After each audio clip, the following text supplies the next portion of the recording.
Si puedes mantener la cabeza sobre los hombros cuando otros la pierden y te cargan su culpa,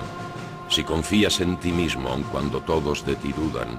pero aún así tomas en cuenta sus dudas, si puedes soñar y no hacer de tus sueños tu guía, si puedes pensar sin hacer de tus pensamientos tu meta,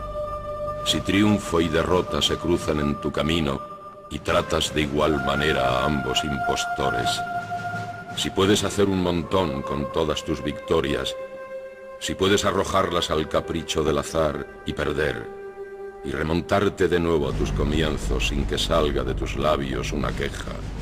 si logras que tus nervios y el corazón sean tu fiel compañero, y resistir, aunque tus fuerzas se vean menguadas, con la única ayuda de la voluntad que dice, adelante,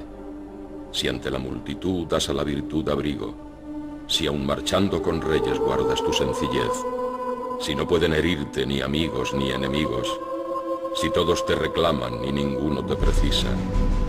si puedes rellenar un implacable minuto con 60 segundos de combate bravío, tuya es la tierra y sus codiciados frutos,